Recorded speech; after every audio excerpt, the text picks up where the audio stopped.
Good morning. Here I am out where you can see our stable and the horses out there. They're eating right now, and so maybe they'll finish and walk around. And there's a new one. We have a new horse named Reveille. You can't see him because we've sectioned off the back part of the pasture for him. So out the back of it, there's another fence line, and he can get to that water trough, but is gonna go stay in the back there for a little while. And just arrived yesterday, so that's super fun. He's a stallion because we're thinking of making we have a mare. We bought a mare. She's not come up from Hua Hen yet, but breeding them maybe. So we'll see how that works. And anyway, I thought it would be fun for you to look at something that you haven't seen for a while, and maybe they'll walk around and do stuff like that. So it's been raining here all week. It's been raining, so it's cool in the morning, which is nice. Then it still gets really hot in the afternoon, but of course it means the mountain's out, and that's nice too. And we watched Miss Congeniality last night, Sue and Peter and I.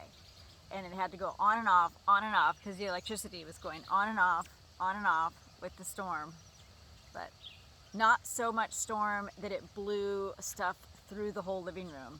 It just is getting the outside wet. So like the perfect storm, where it's just a little bit of rain, a little bit of wind, nothing that makes you, clean up your living room space and take everything into the back room. But anyway, you can hear birds maybe. We have a big dog who's roving around with me, Majee, our Kangal. Kangal, big wolf hunting dog who's from Syria. So, and then I have this phone perched in a tree, and there's ants all over it, all over the tree, little ones, and so they may crawl over the lens. Who knows? They're crawling over on the phone, but oh, there you go. Just crawled over the lens.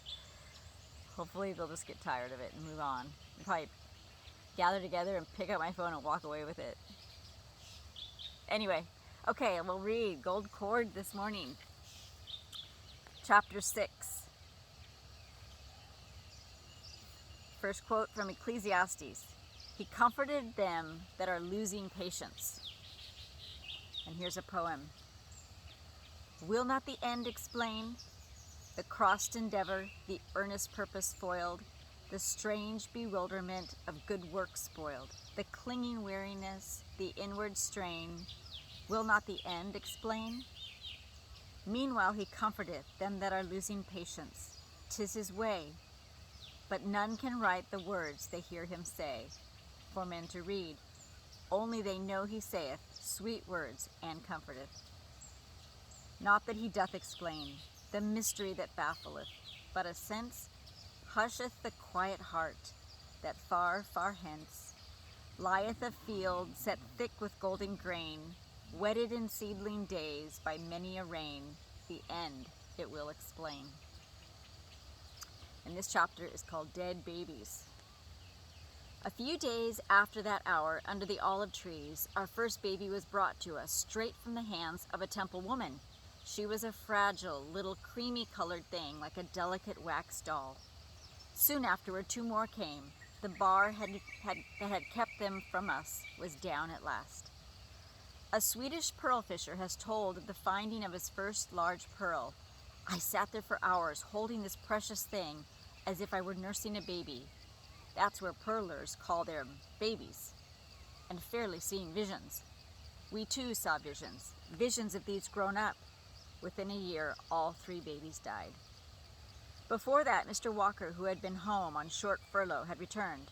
He had to leave his wife, as she was not well enough to come back so soon, but he brought my mother with him, and she took the little ones into her arms as though they had been her own grandchildren. All will go well now, we thought. But she, who had brought up 7 children, was baffled by the delicacy of these tiny infants. It was a different matter when our children's children came, beautiful, healthy things. But that joy was distant, years distant then. We did not know, till we learned it by sorrowful experience, that many of these sent to us had not a fair chance. The shut-up life of the girl mother, the sorrow shadowing the child born after its father's death, as the first three had been and others were, heavily handicaps the little life. The distressing death ceremonies, the severe penance meted out so unsparingly to the widow, her own abandonment of grief, these miseries do not make a healthy background for any young life, nor does the still darker shadow of wrong that lay behind them. And yet, as we try to answer the question, what holds you, Indian and English, so very close together, we count those days among the most binding. Fear is a cold thing, said my mother one night, when a quick call sent me flying to the nursery and the hot night seemed to shiver. Anxious vigils, the chill of fear, the rain of tears, of such strange things gold cords are made. And they are made of hope, the hope that refuses to despair. We are often tempted to despair. But what hast thou lacked with me, that behold thou seekest to go to thine own country? And he answered, Nothing. Howbeit let me go in any wise. It was often like that. There was nothing lacking in the love that we folded round the children, but we could not undo what had been done before they came to us, nor could we create suitable food. We had no doctor. No foster mother would help us in the early days. It was not the custom. And there are some children who cannot thrive on any artificial food. One night, in desperation, I went to the Christian quarter of the village at our eastern gates. On the western side, there is another village. It was wholly Hindu then. It was Christmas Eve. The village church was lighted up, and people were carrying palm branches and strings of colored paper for decorations. The birthday of the child was in everyone's thoughts. In my arm was a sickly baby.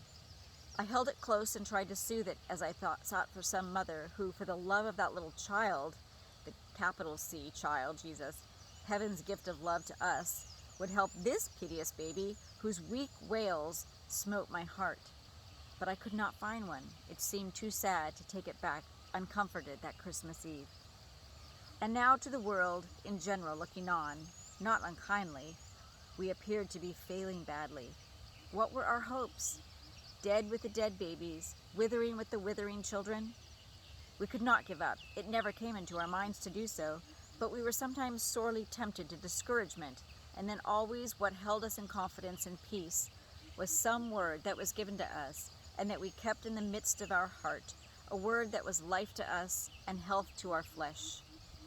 Fear not, little flock, for it is your Father's good pleasure to give you the kingdom, was one of these words of life and health.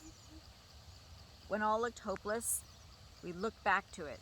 Remember the word unto thy servant, which thou hast caused me to hope. A few years later, a sensational lawsuit dragged us into the public gaze and set tongues talking for hundreds of miles all around our quiet hidden home. Publicity is the worst of all possible things for work of this sort. For months afterward, it was harder than ever to save children. Doors opened after long toil. One by one were silently, stealthily shut. Had unseen alert watchers have been warned to beware? It seemed so, and as child after child, whom we all but had in our arms, was spirited away, we had moments of keen distress.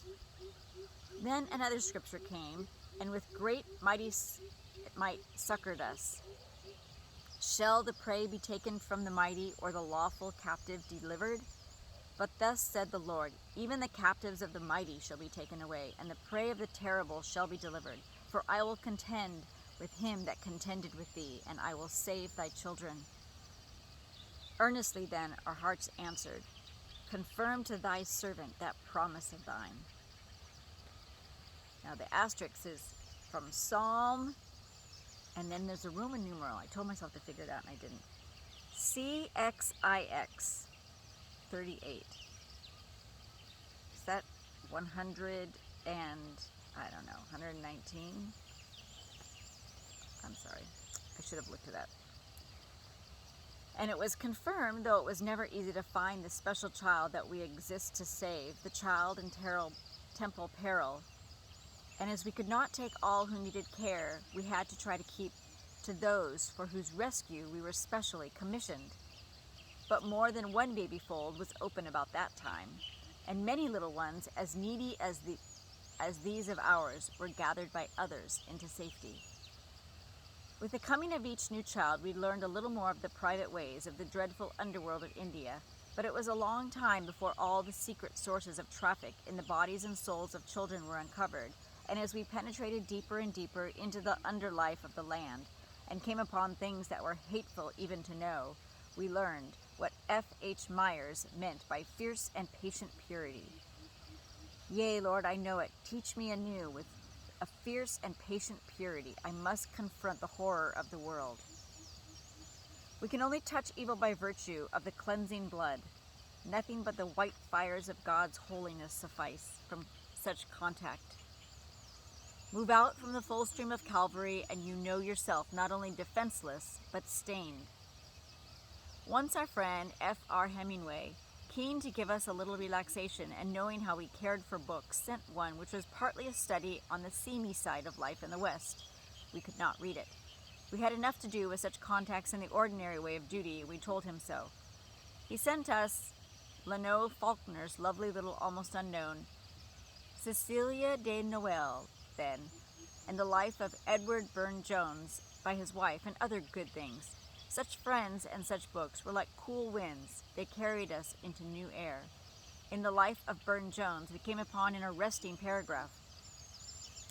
He spoke of the joy his art had given him, of how he had striven for beauty and good work in it, and had hoped to influence his fellow creatures in both these directions, but that he had to recognize how small, if not absolutely nothing, his influence had been. It was like a summing up of his whole life, Mr. Halley writes. And as we sat in the dusk, his white face and the solemnity of his voice gave me a feeling of awe. I tried once or twice to combat his views, but he would have none of it. Did I not see, he said, that the people who professed the greatest admiration for his work were equally enthusiastic about that whose principles he held in greatest abomination? To this I had nothing to answer, as I knew it to be true. Such bitter thoughts of seeming failure are poured out in all ages, for those to whom the work is appointed of carrying on the lasting traditions of the world. I hardly know why this sentence clung to memory. We had never the thought of influencing others, in the Burne-Jones sense of the word, and we had not sought their approval, though sympathy, when it came, was such a cheer that the least little word or look was treasured. And our case was different too, for we had no canvases crowded with beauty to offer anyone. Not as though I'd already attained, and that was important to her. Not as though I had already attained, was written in large letters over everything we touched. It is written there still, and yet something in the world makes them unforgettable. They struck down to reality. Perhaps in a sense, not in the least understood then, they forecast what we were to find in the days when people would be kind to us and interested and pleased, and yet not really in sympathy and not truly understanding. To count on such for cooperation was to be disappointed. It was well to be forewarned, for the work was to develop upon lines that would not find general acceptance, and we had to learn the unchangeable truth. Our Master has never promised us success. He demands obedience. He expects faithfulness. Results are his concern, not ours. And our reputation is a matter of no consequence at all. It was in truth a fight and a prayer, and we met in later years, was ours in our spirit when, what though I stand with the winners, or perish with those that fall? Only the cowards are sinners, fighting the fight is all. Strong is my foe who advances, snapped is my blade, O Lord. See their proud banners and lances, but spare me the stub of a sword. Okay.